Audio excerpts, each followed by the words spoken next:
ऐ मेरे वतन के लोगों, ज़रा आँख में भर लो पानी, जो शहीद हुए हैं उनकी ज़रा याद करो कुर्बानी। ये वो आवाज़ थी, वो गाना था कि जब ये गाना बजा तो उस वक्त के प्रधानमंत्री पंडित जवाहरलाल नेहरू के आंसू निकल आए। ये गाना बना था इंडिया चाइना वॉर के बाद, और इस गाने के पीछे जो आवाज़ थी, लता मंगेशकर की आवाज़, वो आज शांत हो गई है। लता मंगेशकर की वो मखमली आवाज़ आज हमेशा के लिए इस दुनिया को छोड़कर जा चुकी है, और लेकिन लोग सदियों सदियों तक उनके गानों, उनके नगमों, उनकी आवाज़ के ज़रिए लता मंगेशकर को हमेशा याद करेंगे। और हम भी जे न्यूज़ की तरफ से उनको अपनी भावभीनी श्रद्धांजलि देते हैं। और हम निकले हैं आज हल्द्वानी में उन लोगों से बात करने जो लता मंगेशकर को याद कर रहे हैं आज उनके जाने के बाद, और हम उनसे विचार जानेंगे उनके कि किस तरह आने वाले वक्त में लोग उनको याद करेंगे, आने वाली पीढ़ियाँ लता मंगेशकर को याद करेंगी, और आज लोग किस तरह से उनको अपनी श्रद्धांजलि दे रहे हैं। तो चलिए बात करते हैं कुछ लोगों से। लता मंगेशकर के लिए हम हल्द्वानी के संगीत प्रेमियों से और सांस्कृतिक प्रेमियों से आज बात करने निकले हैं, और इसी कड़ी में हमारे साथ जुड़ गए हैं हल्द्वानी में सांस्कृतिक महाविद्यालय के प्राचार्य। तो हम सर से बात करेंगे। सर, स्वागत है आपका जे। मेरा नाम अजय कुमार गुप्ता है। मैं सांस्कृतिक कला केंद्र संगीत महाविद्यालय हल्द्वानी का प्रधानाचार्य हूँ। तो सर, जैसे कि आज जो भारत की एक महान विभूति, संगीत की महान विभूति है, लता मंगेशकर जी का निधन हो गया है, उनको आप किस तरह से श्रद्धांजलि देंगे? मैं एक चूँकि संगीत का प्रेमी हूँ और संगीत की मुझे थोड़ी बहुत समझ है। लता मंगेशकर जी हमारे भारत की ही नहीं, पूरे विश्व की एक सांस्कृतिक धरोहर के रूप में इनका नाम था, और ये शास्त्रीय संगीत की बहुत बड़ी ज्ञाता थी, और स्वर के मामले में इनका कोई सानी नहीं था। स्वर सम्राट इसीलिए कहा जाता है कि इनका स्वर जो है उसको बड़े बड़े संगीतज्ञ उनके स्वरों के कायल थे, और मैं उन्हें अपनी तरफ से भावभीनी श्रद्धांजलि देता हूँ। बहुत बहुत धन्यवाद सर जे से बात करने के लिए। तो आज पूरी दुनिया का, सिर्फ भारत का नहीं, पूरी दुनिया का हर संगीत प्रेमी, हर कला प्रेमी लता मंगेशकर जी को अपनी तरफ से श्रद्धांजलि दे रहा है, उनको याद कर रहा है। बहुत दुख हुआ सुन के, और बहुत बढ़िया कलाकार थी लता जी, और उनका गाने भी सभी अच्छे हिट गाने हैं सारे, जितने भी गाने हैं, जितने भी पुराने गाने गाए, नए गाने भी गाए उन्होंने, अच्छा गाना है। तो आपका कोई उनका पसंदीदा गाना? उनका पसंदीदा गाना जंजीर पिक्चर में है, और बहुत पिक्चरों में है उनका गाना। ज़्यादातर सब अच्छे गाने गाए उन्होंने। जंजीर पिक्चर में बना के क्यों बिगाड़ रहे जी, और आप आए बाहर आई, मुझे तेरी मोहब्बत का सहारा मिल गया होता, रफ़ी जी का साथ, वो भी अच्छा गाना है। उनके सारे गाने हिट हैं बिल्कुल। बहुत दुख हुआ उनका, लता जी का, हमें, क्योंकि हमारे जो भी थे, एक तरह से रात को कभी टेंशन है कोई बात है तो उनके गाने वगैरह सुनते थे, टाइम पास हो जाता था। और मैंने कल देखा था रात को टीवी में कि उनकी सीरियस है, बहुत तबीयत ख़राब है, तो मैंने भगवान से बड़ी दुआ मांगी वो सही हो जाए दीदी है। बच्चे भी सुनते हैं हमारे उनके गाने, और उनकी यादें हम तो देखते रहते हैं, हमें तो बहुत दुख है, यादें आती रहेंगी उनकी। हर उनके गाने नई जनरेशन भी सुन रही है, पुराने भी सुन रहे हैं, हमारे नाती भी पोते भी सुनते हैं उनके गाने, लता जी के, किशोर दा के, रफ़ीक जी के। ऐसे कलाकार अब नहीं आएंगे।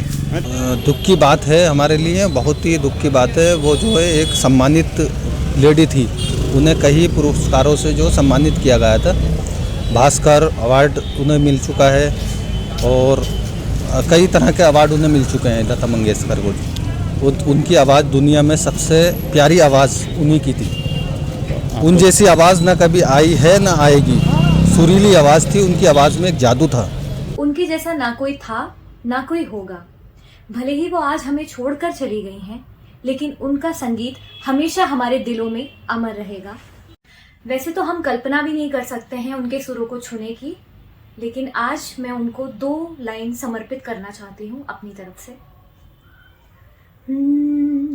रहे ना रहे हम महका करेंगे, बनके कली बनके सबा बागे वफा में, रहे ना रहे हम।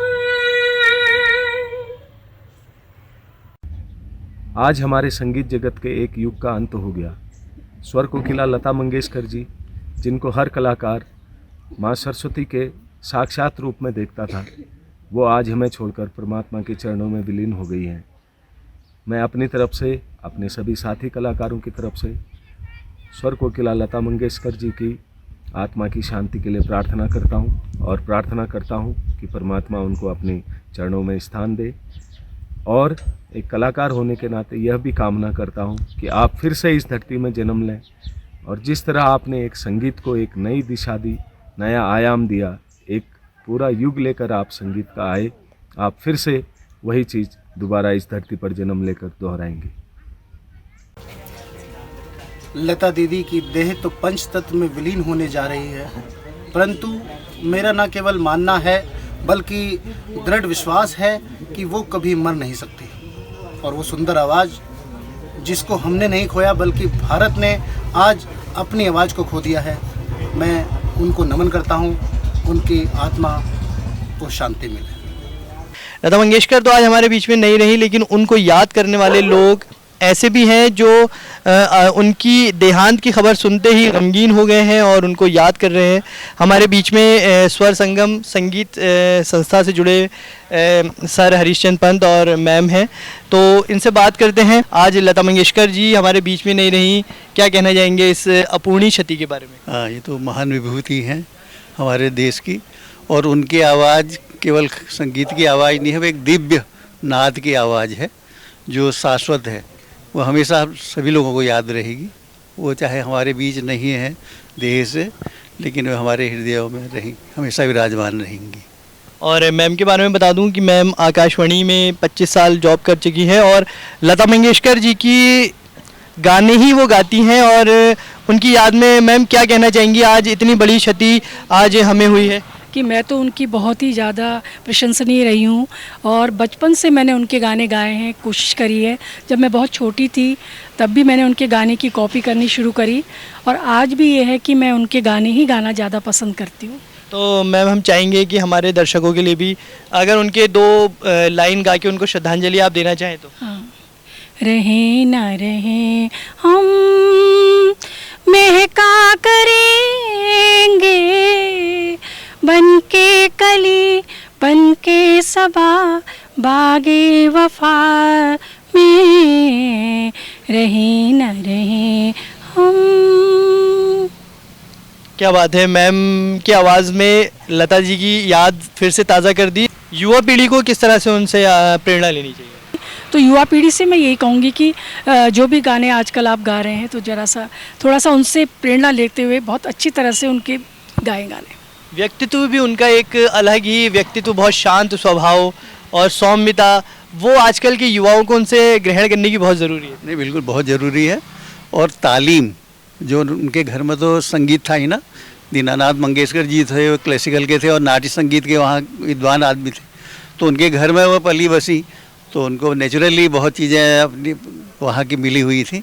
और उसके अलावा उन्होंने जो साधना करी उसका तो कोई जवाब ही नहीं है, और वही ज़रूरी भी है। संगीत बिना साधना के संभव नहीं है।